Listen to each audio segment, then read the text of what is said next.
네, 안녕하십니까. 엘리엇입니다. 예, 오늘 10,000명 돌파한 기분 좋은 날에 조금 무거운 얘기를 하나 해야겠네요. 댓글에 하나 질문사항이 있어서 제가 아직은 뭐 주식 얘기는 하긴 할 거라고는 얘기했는데 아직은 좀 때가 이른 것 같아서 좀 기다리고는 있는데, 좀 환율 때문에, 왜냐면 우리 부동산과 환율이 뗄래야 뗄 수가 없는 관계잖아요. 그래서 좀 환율 얘기를 하면서 좀 무서운 얘기를 하나 해야 될 것 같습니다. 그냥 하나의 그냥 그냥 걱정거리 하나 얹힌다 이 정도 생각하시면 될 것 같아요. 자, 제목 1998년 IMF를 촉발시킨 1995년 메릴 린치 보고서와 2021년 모건 스탠리 보고서, 그리고 환율 폭등. 배경 영화 장면은 데자뷰라는 영화죠. 데자뷰라는 게 불어로 어디서 본 듯한, 한자로는 기시감, 이미 본 듯한. 우리가 나이 30, 40, 50 이렇게 돼갖고 어느 골목에 갔는데 옛날에 와본 것 같은 그런 기분 있죠. 여기 와본 것 같은데? 근데 한 번도 안 와봤는데. 이게 기시감 같은 그런 게 있는데, 최근에 그 반도체 슈퍼사이클 얘기하면서 그 삼성전자 10만전자 얘기하는데 오히려 7만전자로 지금 떨어지고 있단 말이에요. 지금 개인들 최근에 계좌 튼 사람까지 포함해서 절반 이상이 삼성전자 주주라고 그러더라고요. 뉴스를 보니까. 그러니까 잘 모르는 사람, 불인이들은 잘 모르겠으면 그냥 1등 주식 사니까 삼성전자 샀는데 지금 와장창 물린 거예요. 근데 최근에 모건 스탠리 보고서가 나오면서 죄송합니다. 그 애널리스트나 이런 사람들이 1918년, 1913년 요 얘기는 하는데 1995년 얘기를 하는 사람이 한 명도 없어요. 이 메릴 린치의 보고서 하나가 우리나라를 IMF로 끌고 갔거든요. 그때 스티브 마빈 나오면서 그 당시에 반도체 논쟁이라고 있었어요. 삼성전자가 1995년에 17만 6천 원이 사상 최고치를 찍었어요. 그 찍은 지 3일인가 있다가 메릴 린치 보고서가 하나 딱 나오면서 그때부터 반도체 논쟁이 있다가 나중에 삼성전자가 IMF 때 32,600원 갔어요. 액면분할하기 전이죠. 그러니까 지금 50배, 지금 10만 원이면 500만 원이잖아요. 근데 여러분들 17만 6천 원에서 32,600원이면은 몇 프로가 빠진 건가요? 50% 빠져도 한 8만 9만 원이잖아요. 50% 빠지면 9만 원이잖아요. 근데 9만 원에서 또 반토막 나면은 4만 5천 원이죠. 4만 5천 원에서 또 반토막 나면 2만 얼마인데 32,600원까지 갔다니까. 한 80% 빠졌다니까요. 그러면서 우리가 IMF를 맞았어요. 근데 이번에 모건 스탠리 보고서 나오는 거 보고 얘네들이 또 우리나라 공격하는 거 아닌가 이런 걱정도 되고, 또 마침 그러면서 환율이 지금 폭등하고 있어요. 옛날에 비하면 아주 작은 미미한 건데 그것에 대해서 잠깐 얘기를 할게요. 자, 이거 전에 제가 한 보름 전인가 요런 영상 하나 올렸었죠. 충격적인 제보, 외환 수합과 환율 차트. 그러면서 환율 차트 올리면서 이거 큰일 났다, 좀 위험하다 이런 얘기를 했을 거예요. 그 대신 그 환율 외환 수합 그래갖고 제가 부부 이렇게 교환하는 거, 이렇게 스와핑, 그 약간 19금 아니다, 39금. 저도 스와핑 했다고 그랬죠. 친구 부부랑 같이 이제 3박 4일 놀러 갔는데 이틀인가는 이제 부부를 서로 바꿔서 잤어요. 왜냐면 그 남자끼리 여자끼리 이렇게 이상한 생각하지 마세요. 그 스와핑이 뭐니까 이렇게 바꾸는 거잖아요. 그러니까 미국에 지금 이게 소문인데, 미국과 스와핑을 지금 계속 연장을 했는데 그 당시로 6개월씩 연장하다가 마지막 한 번이야 그러면서 3개월 연장한 게 올 10월인가 11월인가 12월인가 아니던데, 혹시 그거랑 관련이 있는지. 근데 그거는 불확실한 정보여가지고 제가 자신있게 얘기 못하겠어요. 제가 확인한 건 아니라 그냥 댓글에 써주신 분. 근데 차트는 하여튼 이상했으니까 그렇고 차트 보여드렸는데 오늘 그 차트를 보여드릴 거예요. 자, 근데 그 차트에 환율 차트 먼저 보여드릴게요. 일단 환율 차트 먼저 이렇게 보세요. 이게 80년부터 지금까지 40년 동안의 환율 차트예요. 예. 고점은 당연히 IMF 직전 맞을 때 97년 12월 달에 2,000원. 저점은 89년 4월 달에 665원. 그러다가 2,000원 찍고 899원 찍고 1,597원 찍고 1,008원 찍고 다시 1,246원 찍고 1,052원 찍고 그 다음에 1,129원 찍고 올 초에 1,080원까지 떨어졌죠. 그러다가 지금은 오늘 얼마냐? 오늘 1,170 얼마로 지금 올라가고 있어요. 이게 근데 지난번에 한번 요거는 뭐냐면 코로나 때문에 요 저항선 한번 돌파한 적 있죠. 요 코로나 때문에 일시적으로 돌파했다가 금리 엄청나게, 환율이랑 금리랑은 뗄 수가 없는 관계거든요. 금리를 낮춰가지고 환율을 낮췄어요. 근데 지금 금리를 올린다고 그러죠. 이주열 무섭냐? 그러니까 환율이 또 이런 걸 또 어떤 개폭등이라고 그러죠. 문제는 지난번에는 이 저항선을 방어를 했어요. 일시적으로 꼬리 달고 내려오면서 금리를 낮춰가지고 환율을 떨어뜨렸어요. 우리 1.75에서 0.5까지 낮췄단 말이에요. 기준금리를. 그런데 이 외국인 놈들이 우리 한은이나 기재부나 뭐 이런 뭐 약점을 알고 있는 것 같아요. 우리가 모르는 어떤 약점을 알고 있는 것 같아요. 아니면 뭐 북한의 사정을 알고 있거나 뭔가 안 그러면 이렇게 삼성전자 하이닉스는 15만 원이 10만 원 됐잖아요. 주가는 올랐는데. 그러니까 근데 이건 제가 볼 때 반도체만의 문제인가? 혹시 우리가 모르는 어떤 우리 IMF 때도 우리가 몰랐잖아요. 정부가 다 감춰가지고. 우리가 모르는 게 있나? 어쨌든 기술적 분석으로 요 고점이 낮아지고 저점이 높아지는 요 쇠기형 모델에서 이게 지금 오늘 이번 달에 돌파하는 거 심상치가 않아요. 근데 3월달 작년 3월달에는 2월달에는 꼬리 달고 내려왔어요. 그러니까 오히려 그래프가 망가진 그래프야. 위에서 물렸거든 사람들이. 그래갖고 박살내면서 빠졌어요. 근데 또 저점을 또 기가 막히게 지지하다가 이번에 뚫렸는데 오늘이 날짜가 17일이에요. 절반 지났죠. 나머지 보름 한 열흘 넘게 남았어요. 그때 꼬리 달고 내려올 수 있을까? 참 위험한 것 같기도 하고, 마침 또 중국의 뭐 중국판 오늘 아침에 한상춘 위원 방송 자주 보는데 한경화우 지금 중국발 서프라임 사태. 그러면 우리나라 부동산은 안전할까? 오늘 또 뭐 감정원 데이터 높게 나왔다고 막 그러는데 아파트 뭐 마냥 못 먹어도 고라고 하는데. 근데 그러면 95년에 메릴 린치 보고서를 제가 찾아왔어요. 자, 이거예요. 보세요. 제목부터 볼게요. 날짜를 보세요. 날짜. 1995년 11월 29일이에요. 이게 삼성전자 사상 최고치 찍은 17만 6천 원 찍은 3일인가 있다가 보고서가 나왔고, 그거를 갖다가 9일인가 며칠 날인데 여기 날짜가 나올 거예요. 근데 그리고 나서 이제 기사를 쓴 거예요. 이거 심상치가 않다. 여기 미 메릴 린치 반도체 관련 보고서 후 삼성그룹 주가 최대 하락. 생각해보세요. 삼성전자가 17만 6천 원에서 IMF 때 3만 2,600원 갔다니까요. 17만 6천 원에 반토막이면은 9만 원이죠. 9만 원에 반토막이면 4만 5천 원이죠. 물론 지금 그렇게 한다는 얘기는 아니에요. 저 삼성전자 관심도 없어요. 쳐다보지도 않고 있어. 매매도 안 하고. 저는 그냥 인버스나 고퍼스 뭐 이런 쪽에만 관심이 있지, 지수만 관심이 있지, 개별 종목은 뭐 관심은 없어요. 근데 지금 돌아가는 게, 지금 애널리스트들이 빨리 95년 리포트를 가지고 지금이랑 비교를 해갖고 그런 분석 자료를 내놔야 돼요. 아니면 아니다. 기후에 지나지 않는다. 근데 이때도 국내 증권사랑 메릴린치랑 엄청 싸웠거든요. 맞다 틀리다. 그러다가 아작이 났어요.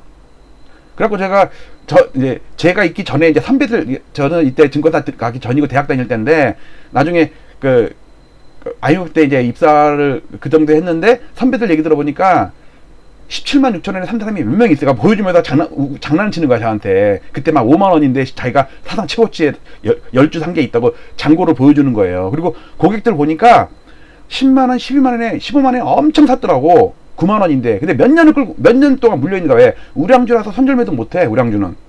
보세요. 미국 메릴린치 증권의 반도체 경기 관련서 보고서 이후 경기 논쟁이 가속화되면서 10대 그룹 중 삼성그룹의 주가가 가장 많이 하락한 것으로 집계됐다. 왜? 삼성전자가 빠지면 삼성생명도 빠져요. 지분이 얼마나 많은데. 보세요. 29일 증권업계에 따르면 메릴린치 보고서가 알려지기 전인 7일. 이게 아마 9일날 공표가 됐을 거예요. 제가 옛날에 찾아봤던 기억이. 근데 그 7일날은 우리가 몰랐을 때야. 얘가 9일날 나왔으니까. 근데 그 전부터 얘네들은 계속 팔고 있었던 것 같아, 보니까. 근데 저 입사하기 전에는, 당시에는요, 삼성그룹주, LG그룹주, 그때는 럭키그룹이라 아마 그랬을 거예요. 그 다음에 무슨 성경그룹주, 이렇게 그룹사 단위로 평균 주가를 내고 그랬더라고. 삼성전자 매매가가 5천 원이었으니까. 근데 하루 며칠 사이에 6.6% 급락했다 그러면서 주가도 빠졌다. 그 다음에 여기 삼성전관 우선주지. 삼성전관이 참 오랜만에 듣네. 제일제당. 와, 이거 참 반갑네. 지금 CJ죠? 뭐 엄청 15% 이렇게만 나왔고, 한진, 롯데, 기아, 쌍용, 한화, 선경, 지금 SK잖아요. 이렇게 박살났어요. 이게 95년 11월 30일자 긴데 이게 우리나라 운명을 가른 리포트거든요. 이거를 시작으로 해갖고 제가 신입사원 때 스티브 마빈이라고 그 쌍용증권에 이사 있었어요. 독일인인데 한국 여자분이랑 결혼해갖고 한국말도 잘하고 한국에 대한 그래갖고 그분이 저한테는 롤모델이었어요. 너무 잘 맞춰서 국내 정부나 기관에서는 괜찮다. 우리 환율 외환도 많고 경기도 좋고 한다는데 스티브 마빈은 맨날 폭락한다고 쓰는 거야. 근데 우리 증권사 리포트 쓰면은 판판이 깨지는 거예요. 1000 깨진다니까 1000도 깨지고 900 깨진다니까 900 깨졌어.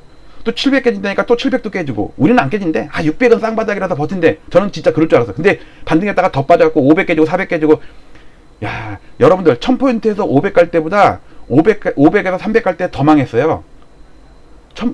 생각해보세요. 1000에서 600 갔을 때 그러면은 40% 하락이죠. 600에서 300 가면요 반토막이에요. 근데 문제는 삼성전자 같은 경우는 예를 들어서 반토막 나서 괜찮았는데 회사가 부도가 나서 없어지더라니까. 제가 그래갖고 신입사원 때 그 고객 제가 지점에 처음에 있을 때인데 그 고객 새벽에 들어오는 거 쓰레기통 뒤에 숨어가지고 기다렸다가 그 미수채권 있잖아요. 그 당시에는요 미수채권 반대매에 나갔는데 돈이 모자른 거야. 신용 반대매에 나갔는데 그러니까 그분의 뒷조사를 해가지고 어떻게 재산 차압 들어가고 제가 내가 이러려고 증권사 입사했나 그래갖고 나중에 이제 본사 가가지고 이제 제가 연구도 많이 하고 이제 그러면서 제가 하고 싶은 거 했는데 처음에 지점에 있을 때는 그랬어요. 이 메릴 린치 보고서가 제 뭐랄까 첫 직장이면서 지금까지 이게 증권 부동산 금융 이쪽에 몸담으면서 봤던 가장 충격적인 보고서가 이 메릴 린치 반도체 관련 보고서 95년도 거예요. 이러면서 반도체 논쟁이 있으면서 폭락하면서 스티브 마빈 나오고 우리나라 뭐 폭주 기관차 뭐 단말마의 고통 그러니까 죽기 전에 말 죽는 거 있잖아요. 단말마의 고통 아직도 기억이 나요. 뭐 벼랑 끝을 향해 갈리는 뭐 폭주 기관차 지금 우리 부동산 보는 것 같아. 서울 아파트 폭주 기관차야. 벼랑으로 떨어지기 전에 계속 달려. 오빠 달려야. 그러니까 빨리 혹시 이 기사를 제 영상을 보고 있는 기자나 증권사 애널리스트가 있다면 제발 빨리 95년에 이 메릴 린치 보고서와 지금의 모건 스탠리 보고서랑 해가지고 지금과 그때랑 뭐가 비슷하고 안 비슷한지 저는 좀 기시감이 들어서 그러는 거예요. 그런데 지금 이 차트가 그 모양이라니까 지금. 근데 부동산은 좀 약간 둔하잖아요. 그러니까 좀 있다가 충격을 받겠지. 저는 제가 제 고버스 그러니까 뭐 제가 투자를 하려고 부동산 주식 쪽에 들어가면서 한 게 아니라 제가 유튜브를 개설을 하면서 5월 10일 날 고버스 들어가면서 여러분들한테 계좌 개설하는 것부터 그다음에 진입 가격 그다음에 계좌들 까서 보여주고 수익률도 보여주면서 플러스 났다 마이너스 났다 보여드렸잖아요. 처음에 몇 번. 그러다가 제가 스톱을 했죠. 근데 왜냐면 저를 따라해가지고 나중에 손절매를 했더라니까. 그 댓글을 보고 전 좀 솔직히 충격 먹었어요. 저는 이거 이렇게 단타하려고 들어간 게 아닌데 그걸 따라 하시는 분이 있어갖고 그 다음부터 주식이나 고버스나 얘기 나오면 제가 다 글을 지웠어요. 갖고 하긴 해야 되는데 왜냐면 부동산 하려면 주식 얘기를 안 할 수가 없거든요. 환율 얘기하고 금리 얘기하고 세계 경제 얘기하고 중국발 서브프라임 나오니 많으니 그거 얘기해야 되는데 또 탈레반 때문에 또 그것도 중동이 위험해지면 또 뭐 유가가 어떻게 되니 또 그런 얘기도 엮어야 될 거 아니에요. 근데 계속 주식 얘기는 전혀 안 하고 있잖아요. 그 이유가 그거예요. 그분이 그 손절매 했다는 얘기를 딱 댓글을 보고 솔직히 저 충격 먹었어요. 그 다음에 제가 개그도 못했어. 한 이틀 동안인가? 개그를 못했어. 너무 가슴이 좀 그렇다고 내가 뭐 사라 그런 것도 아니고 그냥 저는 시장을 분석하기 위해서 일단 진입을 발을 담그고 우리 애들 계좌랑 제 계좌랑 터가지고 계좌 까서 보여드렸잖아요. 근데 어떻게 진행을 하면 그래서 저는 지금 간단히 생각은 주식 얘기는 한데 그 영상은 한 일주일 정도만 남겨놨다가 그때 삭제를 하자. 그리고 자료는 올리지 말자. 네이버의 카페에다가 자료 있잖아요. 왜냐면 제가 의도하지 않은 엉뚱한 해가지고 진짜 그러니까 자꾸 제목을 따라하지 마세요. 그거를 제목으로 할까? 썸네일 제목 자꾸 주식 관심 없는 분은 이 방송 보지 마시고 그냥 부동산에만 들어오고 자꾸 이건 주식 방송이니까 주식 하는 분들만 보세요라고 하고 따라하지 마세요. 그걸 할까? 아니면 어떤 분 아이디처럼 형부 쳐다보지 마세요. 그 아이디가 저거 보고 그 아이디 보고 참 웃겨. 형부 쳐다보지 마세요. 참 뭐라고 해석해야 돼요? 그 아이디 보고 진짜 그 아이디를 삭제해버릴 수도 없고 진짜. 나중에 조만간에 하긴 할 건데 지금 또 급변하는 상황이라서 일단 환율 때문에 오늘 한 거예요. 또 삼성전자 여기 댓글에 어떤 그러니까 보니까 10,000명 돌파했다고 뭐 최현웅님 감사합니다. 임미라님 감사합니다. 네오핑님 삼성전자 차트 어떻게 보세요 된 거예요. 그다음에 뭐 SZ도 나오고 양희경님 장대수 아니 한대수 한대수예요. 한대수 제가 물 좀 주소 그 노래 했던 거 옛날에 저 어렸을 때도 형들이 좋아하는 거 그 약간 저 반항 그 물 좀 주소 그거였는데 지금 생각해보니까 한대수가 맞네. 예. 이 대수가 뭐냐면 야 뭐 그런다고 뭐 대수냐? 그거 할 때 아마 대수 내가 쪼코하다가 이게 나온 것 같아요. 박전문이 고버스 이게 제 책상에 있는 핸드폰에 고버스 켜 있는 거 보고 그거 본 것 같아. 고버스 한마디도 안 했는데 1만 축하드립니다. 추리추 1만 명 달성 감사합니다. 김대성님, 무명님. 예. 그래갖고 이분이 뭐냐면요. 삼성전자 어떻게 보세요? 라고 그랬는데 삼성전자를 보는 게 아니라 그 보고서 때문에 그러니까 반도체 보고서 때문에 뭐 주식 투자 좋은 거 하는 거 아닙니다. 주식 투자 안 합니다. 그래요. 이러면 돼요. 주식 투자 하지 마세요. 저도 주식 투자 하는 게 아니고 인버스 시장 분석 때문에 인버스를 보는 거지. 미국 경기 침체, 중국 긴축, 코어 땡땡 코로나 써도 돼요. 가계부채, 금리 인상, 물가 상승하면 2년 이상 원금 플러스 이자 상환 능력 있는 가구가 얼마나 될까요? 그러니까 부동산 폭락한다는 얘기예요. 결국은 이 얘기 갈고 보면 부동산 폭락의 문제가 아니라 원화 가치에 심각한 영향을 줄 것 같은데 그러니까 지금 이주열 고민이 부동산 때문만이 지금 금리가 아니라니까 환율 때문에도 있다고 모든 여러 가지가 복합되어 있는 거예요. 이주열 고민은 부동산만 남는 게 아니에요.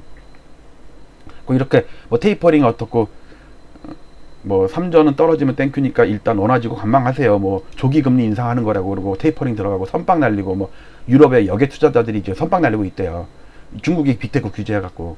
자 그래서 약간 잡소리가 많았는데 자 환율 차트 이렇게 됐습니다. 요거는 주식 차트 아니니까 제가 카페에 올릴게요.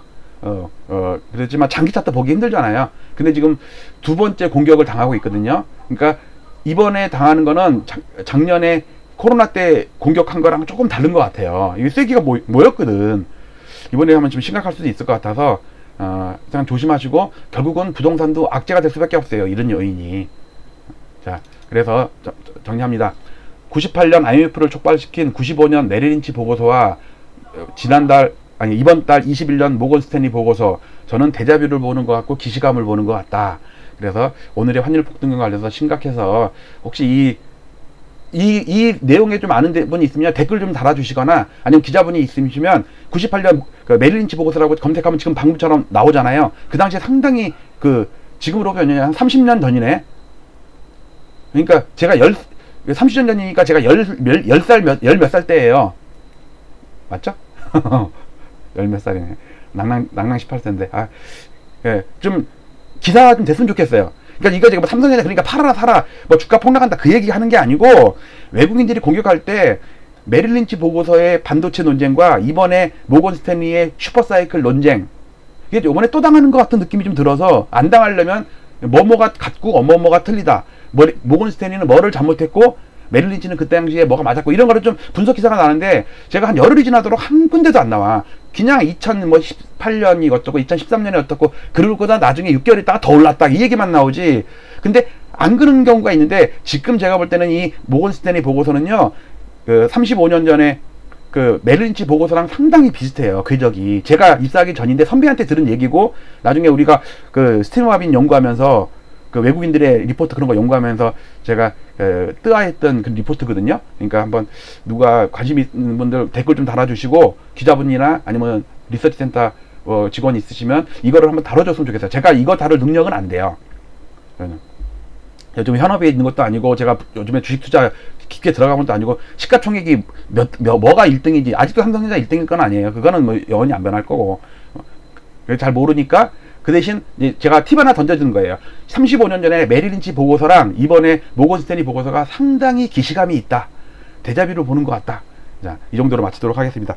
여러분들 좀 이번 방송은 조금 썰렁하죠, 뜨하죠. 자, 썰렁하니까 마치도록 할게요. 자, 그래도 항상 우리는 웃고 즐기면서 시장도 연구하면서 주식시장, 부동산시장, 코인시장 다 같이 연구를 잘 하도록 합시다. 댓글 많이 달아주시고 그거 읽는 재미로 실력도 많이 늘 겁니다. 감사합니다.